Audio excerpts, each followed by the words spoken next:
Still to come this morning, we're also going to have highlights of Rachel Maddow's interview with Hillary Clinton. And Kenji Yoshino is going to be here to explain how the Supreme Court may be about to take up crucial cases on abortion access.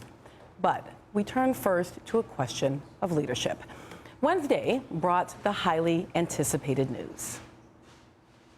As my family and I have worked through the grieving process, I've said all along what I've said time and again to others, that it may very well be that that process, by the time we get through it, closes the window on mounting a realistic campaign for president, that it might close.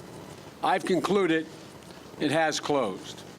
And with that, Vice President Biden publicly announced that he would not seek the Democratic nomination for the presidency. For weeks, the question of whether the VP would run animated political observers, media, and even ordinary voters, with many just counting the days until his announcement. But despite the anticipation, we knew it was going to take a while because the vice president and his family have been hurting since the loss of their beloved son, husband, brother, and father, Beau Biden. It's an incomprehensible loss that could strip anyone of the emotional resources needed just to carry on, let alone run for president. And Mr. Biden had warned us that his emotional capacity in the wake of Beau's death might keep him from running. I don't think any man or woman should run for president unless, number one, they know exactly why they would want to be president, and two, they can look at the folks out there and say, I promise you, you have my whole heart, my whole soul, my energy, and my passion to do this. And I'd be lying if I said that I knew I was there. But Wednesday, the vice president told us that he thankfully was there emotionally and that his family was there with him. He told us it was not a matter of grief, it was a matter of time. Unfortunately, I believe we're out of time, the time necessary to mount a winning campaign for the nomination. So there will be no Joe. And I, for one, am disappointed. Okay, maybe not like Leslie Knope disappointed, but I did want the vice president to run. I mean, I wanted Joe Biden to really want to be president. Actually, let me say it a little bit differently, because this is about more than just Mr. Biden. I want the vice president in a successful two-term presidency to want to seek the Oval Office. Now, I know that Mr. Biden and his family have been grieving a tremendous loss. I know it's almost impossible to see how he could win, but I wanted him to want it anyway because, well, hell, it's the American presidency. And it is a nearly unfathomable privilege to be anywhere within the stratosphere of being able to compete for that office.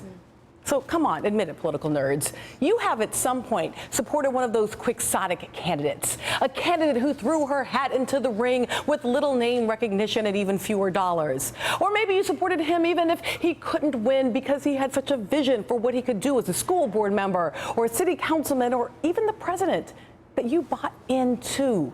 Now, I am not suggesting, for example, that lost causes are somehow more authentic than carefully strategized campaigns. But there is something about the willingness to just do it, to run, that is necessary for feeding this American project in self-government. And it's worth pointing out that sometimes very long-shot candidates do indeed win.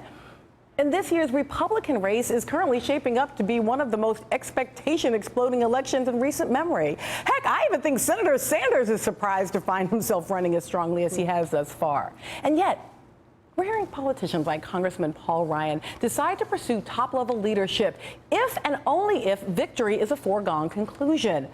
On Thursday, Ryan did officially announce his bid for the speakership, but only after all three major factions of House Republicans endorsed him.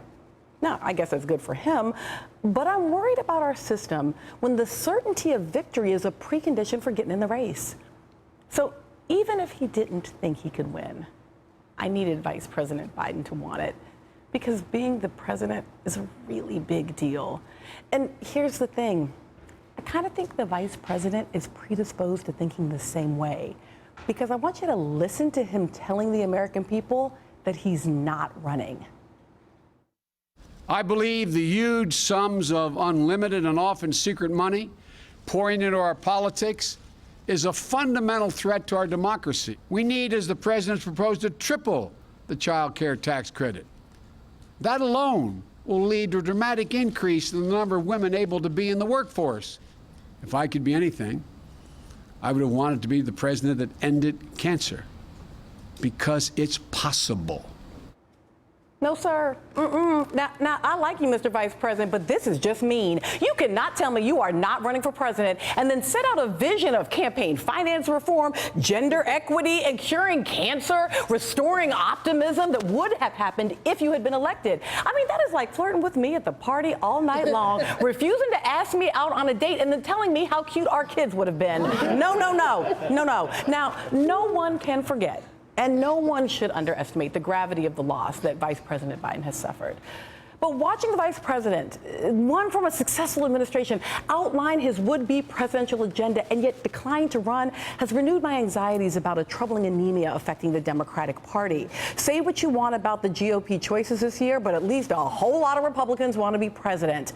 And over on the Democratic side, it's easy to get the sense that many party leaders looked at that really cool house over on 1600 Pennsylvania Avenue, shrugged their shoulders and said, meh, largely because they didn't think they had the numbers or the funding or the time to get through the doors. But if the only people who respond to the call to run are those who could assuredly win the office, what are we left with? Members of wealthy families, maybe political dynasties, exclusively dominating the race for the highest office, not the stuff of a thriving democratic system. Joining me now, former Vermont Governor Howard Dean, who is also the former Democratic National Committee chair and an MSNBC contributor. Alfonso Aguilar, who is executive director of the American Principles Project's Latino Partnership. Amy Meredith Cox, assistant professor of African American Studies at Fordham University and author of a really great book, which we didn't put the title in there.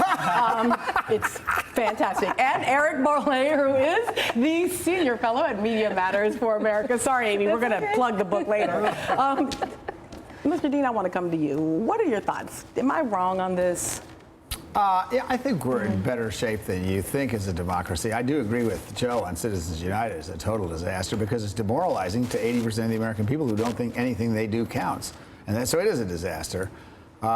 Look, Joe's run twice. He definitely has the heart for it. Mm-hmm. The problem is he's at 20% of the polls. Everybody loves him. He has 100% name recognition. He hasn't started campaigning yet, so that's his ceiling. And he, you know, at some point, you don't do this because it's too much to put your family through.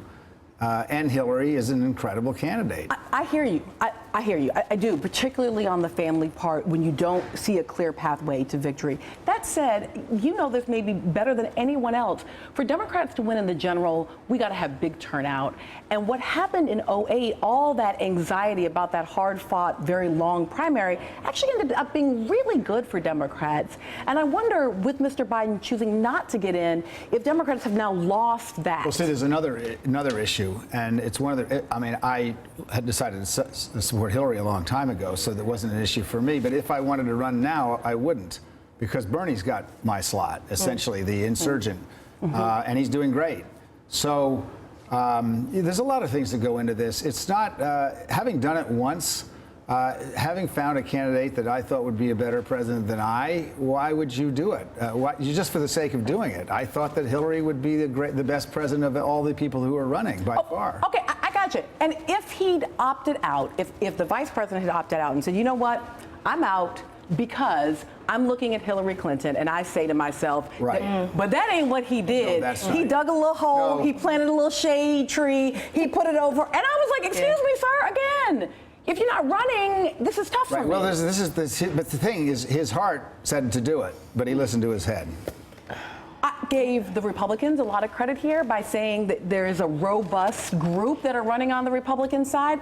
But when you look at the leaders, they actually, the current folks leading in the polls, they actually aren't office holders. So on the one hand, like there's one part about that makes me say, okay, democracy's good on the Republican side because folks who aren't even currently in office are willing to jump in. But it also makes me concerned when, for example, Mr. Ryan is kind of eschewing leadership a little bit, and the folks on the Republican side who maybe are best positioned aren't running. Well, let me say, look, on the Republican side, I think the message that voters are sending right now is that they're frustrated with Washington.